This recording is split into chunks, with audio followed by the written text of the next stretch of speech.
Kisah seram penunggu pokok ketika memancing. Pada tahun 2010, jam 8.45 malam. Pada malam tu, kebosanan tahap dewa telah meresap ke dalam diri aku, memaksa aku memutuskan satu perkara yang agak tak luar biasalah juga. Perkara yang aku akan lakukan pada malam tu bukanlah perkara haram atau salah di sisi undang-undang. Perkara yang aku akan lakukan dengan kawan aku, ialah memburu sang siakap merah. Mangrove Jake. Niat di hati dah lama teringin nak test market satu lubuk ni. Ia berlokasi di Taman Tasik Sura berhampiran UiTM Dungun Terengganu. Siapa yang tinggal area tu dia tahu leh. Sebelum memancing aku akan survey dulu di gigi air sekitar Taman Tasik tu, mencari anak ikan dan udang untuk dijadikan umpan hidup. Nak dijadikan cerita malam tu, sedang aku bersama kawan aku dok layan kepada cari anak ikan. Tiba-tiba ada satu suara menyampuk. Lamo dok napo, oh. Brother Gat Taman Tasik ni rupanya. Ingatkan jembalan air mana yang teguh. Agak celupar juga le mulut aku kalau bergurau. Aku memang kenal dengan brother ni, kerana sebelum ni aku pernah bersembang kosong dengan dia. Boleh aku katakan le, dia ni seorang yang ramah mesra, tidak kira sesiapa, ringan je mulut bertegur siapa. Kalau bercerita, ada saja cerita yang keluar dari mulutnya. Ada tu aku pun naik bosan, tapi buat-buat layan le, ambil hati je. Aku dengan kawan aku panggil brother ni, brother mesra alam. Nak tak nak, malam tu aku dengan kawan aku, terpaksa layan brother tu sepam dua. Tapi kenapa pula malam tu dia cerita pasal hantu? Dengan acuh tak acuh je aku layan cerita dia. Tapi kawan aku kusyuk berbenur layan dia bercerita. Sambil tu, aku tangguk anak ikan di gigi air. Aku tak kisah sangat, sebab aku dah selalu dengar kisah-kisah yang lagi brutal dari tu. Dia cakap kat hujung taman ni ada satu pokok gelang besar berhantu. Pada pokok tu ada banyak akar-akar liar yang menumpang macam tali Tarzan. Sebelum ni aku tak pernah dengar pun pasal pokok tu. Siang tadi ada satu jentera jentolak nak tumbangkan pokok tu. Tapi tiba-tiba jentolak tu jadi tak berfungsi dan mati secara tiba-tiba. Lepas tu operator jentolak tu nampak ada benda warna putih bermata merah atas pokok tu. Aku fikir macam tak logik je. Dah le perkara tu terjadi siang-siang buta. Nak reka cerita, reka le yang logik sikit. Nampak macam ada komplot tak nak bagi aku mancing kat situ je. Sememangnya kat hujung Taman Tasik tu, lubuk utama ikan siakap merah. Tanpa menunjukkan reaksi mengelabah dan takut bila mendengar cerita tu, aku pun berkata, kita memang nok ngail situ le. Terkebila-kebila je mata brother tu bila dengar kata-kata aku, yang aku rasa agak macam orang cakap besar le juga. Tapi aku bukan cakap besar, sesungguhnya niat aku datang nak memancing. Tanpa mempedulikan brother tu, aku dengan kawan aku pun menyusul tepi gigi air menuju ke hujung taman yang dikatakan ada pokok berhantu. Dalam masa yang sama, aku menyapa kawan aku dan berkata, dia ingat kita takut le tu, sambil ketawa kecil. Tetapi tiada sebarang komentar. Kawan aku tu diam je. Sampai je kat situ, mata aku menilau cari pokok yang didakwa. Indah kabar dari rupa. Pokoknya tak leh sebesar mana. Sama je saiz dengan pokok-pokok yang lain ada kat situ. Tapi yang membezakan pokok tu, sebab terdapat akar-akar liar yang menumpang pada pokok tu. Macam tali Tarzan. Pokok tu cam biasa je aku tengok. Yang nampak seram tu sebab banyak akar berjuntai-juntai. Sememangnya pokok tu berada betul-betul sebelah lubuk. Kalau pergi atau balik dari lubuk tu, memang terpaksa hadap pokok tu. Tanpa mempedulikan pokok tu buat sementara, aku pun labuhkan le umpan aku yang pertama ke dalam lubuk. Sambil tu, aku pun masih jeleng-jeleng juga ke arah pokok tu. Mana le tahu kot-kot muncul benda putih bermata merah seperti yang didakwa tadi. Sambil menyedot asap rokok Dunhill kepada mendonggak ke langit, dalam kepala, aku berfikir, betul ke apa yang diceritakan oleh brother tadi? Sebenarnya aku dah malas nak ambil port dengan cerita pokok tu.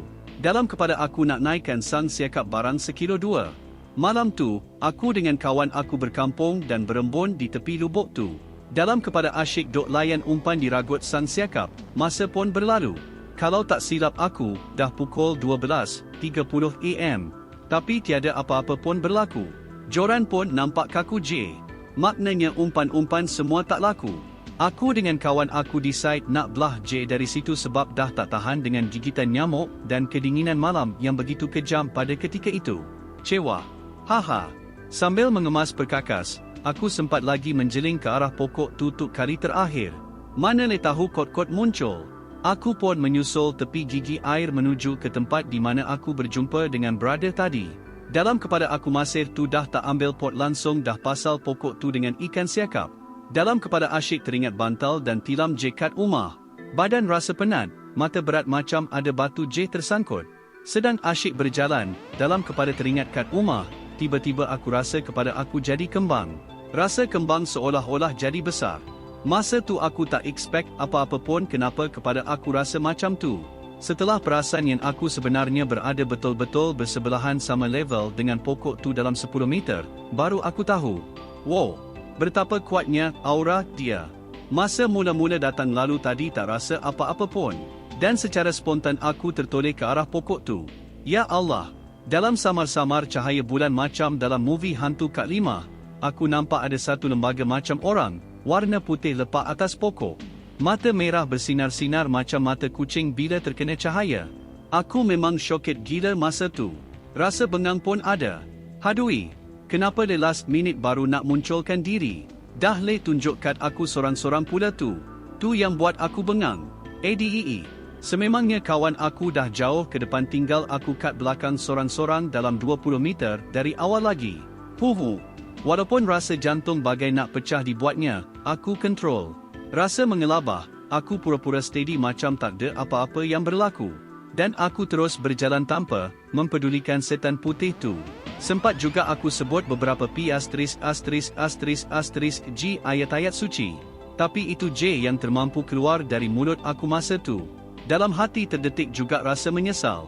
Sebab teringat attitude aku yang agak bongkak masa dengan brother tadi. Huhu. Dengan berjalan ala-ala pelumba jalan kaki, dari jauh aku nampak kawan aku duduk bertengik atas motor sambil tersengih menunggu aku. Sampai J, secara auto dia berkata, "Kyo nampak hantu ke tadi?" Aku terkejut dengan soalan dia. Dengan muka acah-acah selamba tetapi agak cuak aku berkata, "Kyo nampak juga ke?" Secara tiba-tiba dia ketawa, mengilai bagai dirasuk. Aku yang dah takut separuh mati, bertambah 15% lagi rasa nak mat dibuatnya. Celaka betul. Boleh lagi dia gelak. Aku ingat dia terkena rasuk dik setan putih ke apa. Badigo punya kawan. Sebenarnya masa nak balik tadi, kawan aku tu dari awal lagi rasa kembang kepada masa lalu dekat pokok tu, ketika aku tengah sibuk kemas perkakas. Tapi dia buat dono J, and keep going. Dia juga sebenarnya memang dah boleh agak, yang aku akan terkena malam tu. Kerana itu dia mengajukan soalan dan ketawa bagai nak rakik pada aku. Jilakir. Haha, dah memang nak kena aku malam tu. Nak buat macam mana? Aku bukan sengaja nak teloh pokok tu. Ia terjadi secara auto atau spontan. Padan muka aku. Malam tu sampai rumah siris aku tak boleh tidur. Sampai pagi teringatkan setan putih tu. Ia berlarutan sampai 2-3 malam juga. Dah macam terkena badi pula. Haha. Sehingga le bapa aku dapatkan air tao, air penawar, dari seorang ustaz untuk aku minum. Walaupun setan putih tetap berada dalam kepala fikiran aku, lama-kelamaan aku rasa macam biasa. Aku masih lagi berkunjung ke Taman Tasik tu dan pokok tu masih wujud. Dan aku percaya setan putih tu tetap berada di situ, selagi pokok tu ada di situ. Betul Tasik tu memang keras. Saya ex-student UiTM Dungun. Dulu ITM. Dengar cerita pada tahun 1980, ada student luar kampus ITM mengandung dan buang anak dalam Tasik tu. Asrama student yang terletak berhampiran Tasik juga ada yang diganggu. Pada tahun 1987, ada sepasang kekasih yang ingin ke Tanjung, mati lemas ketika menyeberangi Tasik Sura dari arah pantai depan ITM. Air tiba dua pasang ketika itu. Dan mayat si lelaki sampai sekarang tidak ditemui. Rakannya mimpi arwah bagi tahu mayatnya tiada yang nampak kerana dia memakai cincin emas. Seolah dua pandangan orang yang mencarinya ditutup. Tasik ni banyak misterinya. Tapi tidak ramai yang tahu. Kedudukan Tasik ini amat istimewa ketika itu. Belakangnya Bukit Bauk. Depannya mengarah Laut Cina Selatan. Sebelah kiri asrama garis miring College ITM. Sebelah kanannya jika ditelusuri air ada Tanjung YG Cantik. Jika dah direnovasi mungkin dah berbeza sekarang. Betul tu. Tahun 80 dulu saya masa tu budak hingusan lagi. Memang saya ada dengar cerita-cerita tu. Sememangnya saya orang kampung Surah Hujung. Yang paling hot kisah sepasang kekasih yang mati lemas melintas Tasik tu ketika air tengah pasang. Memang betul sampai sekarang mayat si lelaki tak jumpa. Dengar kata orang-orang yang arif, Mayat budak tu berada di bawah batu, kawasan macam lubuk air berpusar bila air pasang, dekat tangga Bukit Tanjung tu. Ada sesuatu yang bawa mayat tu ke situ dan mayat tu tidak boleh diambil sampai sekarang. Memang betul Tasik ni banyak misterinya dan kisah seram. Like dan subscribe untuk mendengar lebih banyak koleksi kisah-kisah seram dan sekiranya anda punya cerita seram untuk dikongsikan boleh kongsikan di ruangan komen ataupun email kepada kami.